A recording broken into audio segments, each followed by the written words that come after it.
Oke, assalamualaikum warahmatullahi wabarakatuh. Waalaikumsalam Waalaikumsalam. warahmatullahi Waalaikumsalam warahmatullahi Waalaikumsalam warahmatullahi Waalaikumsalam. wabarakatuh. Selamat malam semuanya. Terima kasih udah menyempatkan hadir di meeting pada malam hari ini.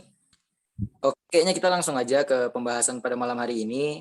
Karena malam hari ini saya akan membahas tentang hal yang sudah sering kita temui di media massa atau media sosial yang kita gunakan sehari-hari, yaitu tentang hoax.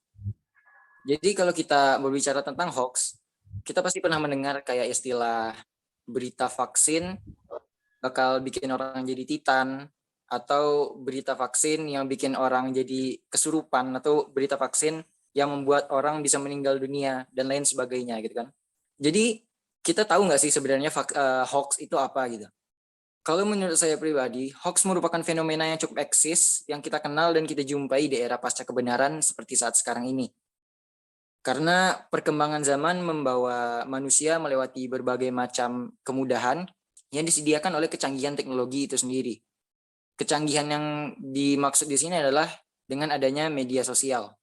Karena pertumbuhan dan perkembangan teknologi inilah, kehidupan manusia semakin berubah dari yang dahulunya masih konvensional, masih sederhana, masih tradisional, hingga sekarang semuanya serba modern dan digital. Tentu saja hal ini memiliki dampak yang kuat bagi kehidupan manusia di segala aspek kehidupan manusia, dan salah satunya adalah teknologi komunikasi. Dalam perkembangan teknologi komunikasi ini sendiri, salah seorang ilmuwan asal Kanada yang bernama Herbert Marshall McLuhan pada tahun 1964, beliau berpendapat bahwa pengaruh teknologi komunikasi yang terus berkembang telah memperkecil dunia yang luas menjadi seperti sebuah desa di mana setiap anggotanya itu saling terhubung melalui informasi yang instan dan tersedia dimanapun dan kapanpun. Seperti yang kita bisa lihat kan, bahwasanya internet membuat kita bisa terhubung dengan orang lain yang jaraknya bahkan ribuan kilometer, bahkan jutaan kilometer dari tempat kita berada.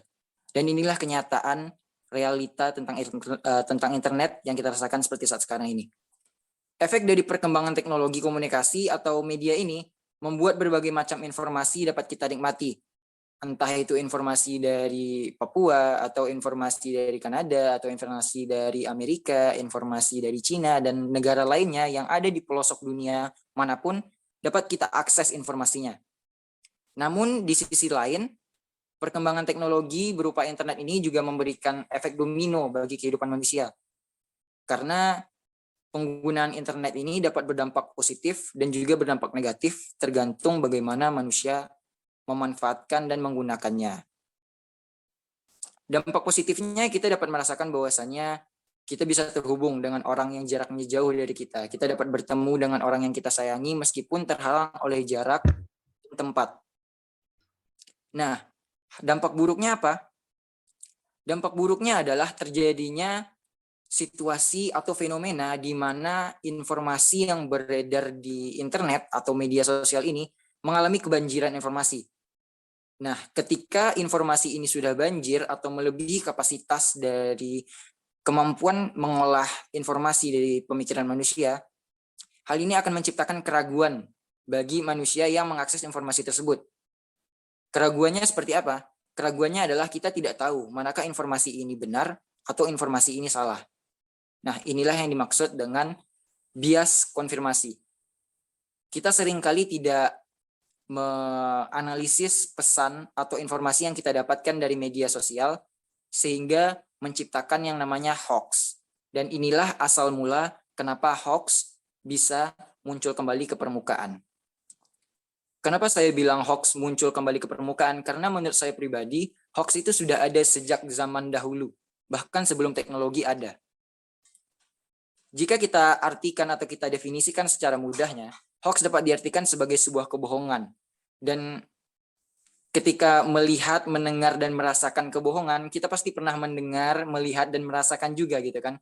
Kebohongan dari sejarah peradaban manusia yang sudah lampau atau sudah berlalu gitu.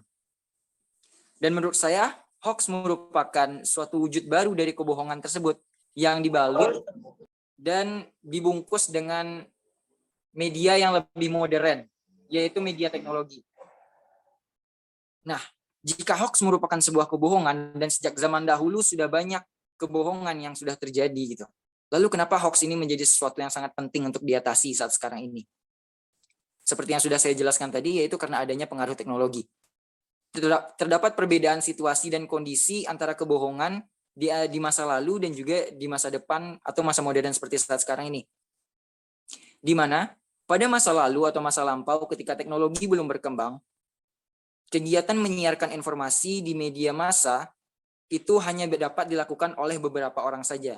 Atau dengan kata lain, tidak semua orang memiliki kemampuan atau memiliki hak untuk menyebarkan informasi di media massa. Karena yang memiliki hak dan kemampuan tersebut hanyalah lembaga pers yang secara langsung diawasi oleh negara, dan ketika mereka melanggar aturan pers tersebut, mereka akan dihukum oleh Dewan Pers dan dijatuhi hukuman oleh negara juga. Sedangkan kebohongan modern atau hoax ini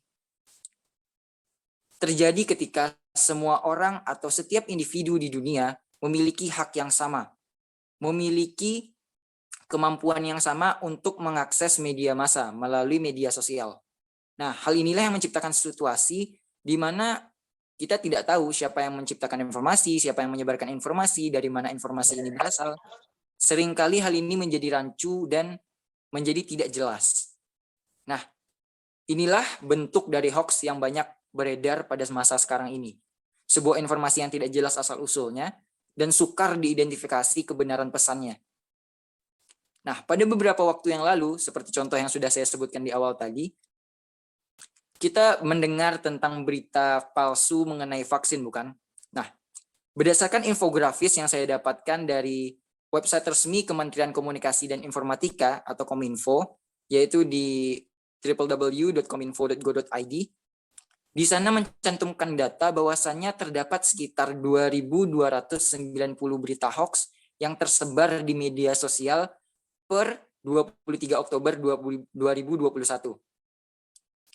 Nah, berita hoax ini paling banyak tersebar di platform Facebook. Berdasarkan informasi ini, kita dapat melihat bahwasannya berita palsu atau hoax ini memiliki tingkat persebaran.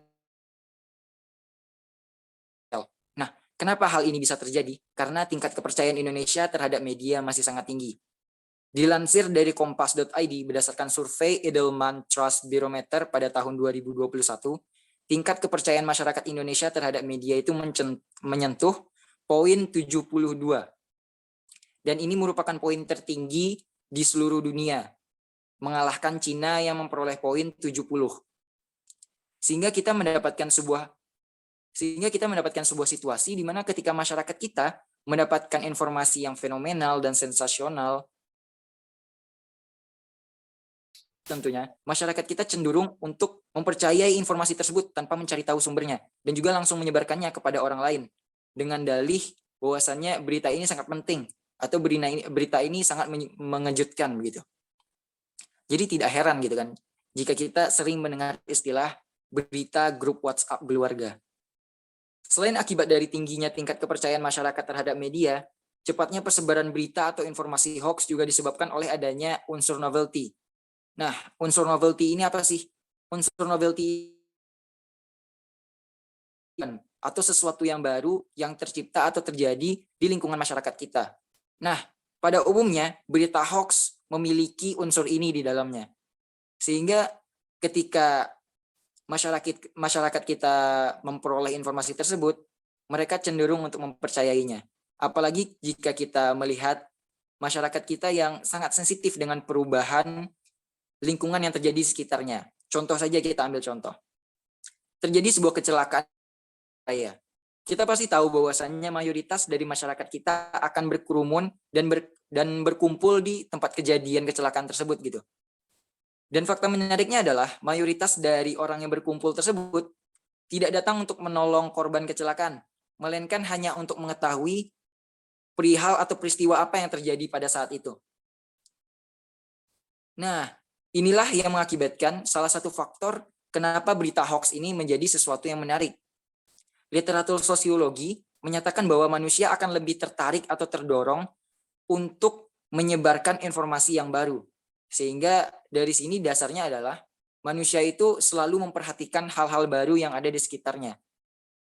Nah, selanjutnya, ketika berita hoax ini mengandung hal yang baru atau novelty ini sendiri, kebanyakan dari novelty ini adalah hal-hal baru yang bersifat bombastis dan juga bersifat mengejutkan begitu. Nah, hal yang mengejutkan inilah yang membuat masyarakat kita lebih condong untuk menyebarkan informasi hoax tersebut. Dan sebagai generasi cerdas menggunakan teknologi dan bermedia, kita harus menghentikan persebaran informasi hoax ini sendiri.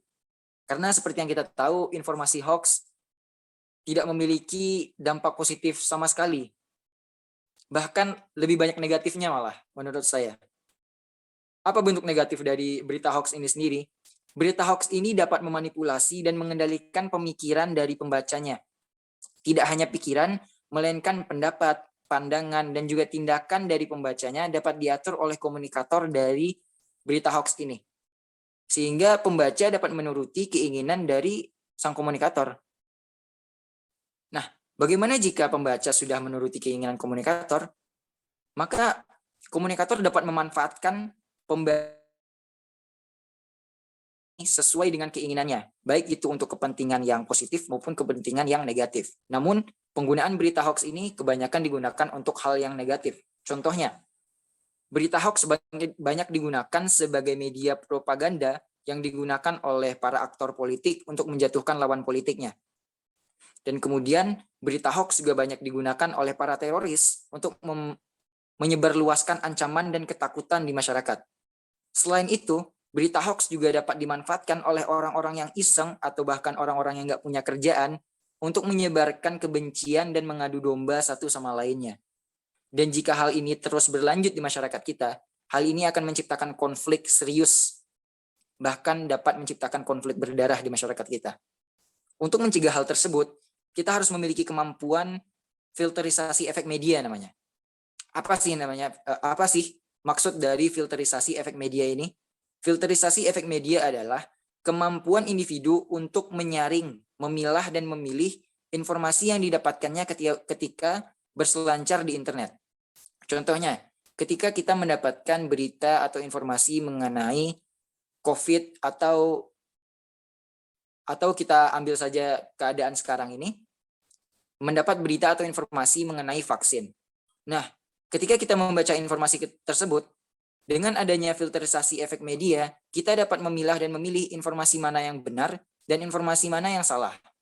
Contohnya, ketika informasi mengenai vaksin ini dilaksanakan di suatu tempat A, tapi di bawahnya dikatakan bahwasanya vaksin ini masih diragukan keberhasilannya dan diragukan tingkat kesuksesannya tanpa ada dasar dan landasan apapun dari penelitian atau pendidikan atau jurnal manapun.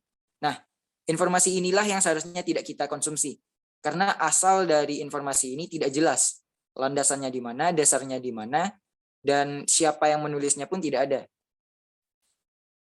Kemudian, kemampuan efek dari filterisasi efek media ini harus disempurnakan dengan adanya kemampuan literasi digital.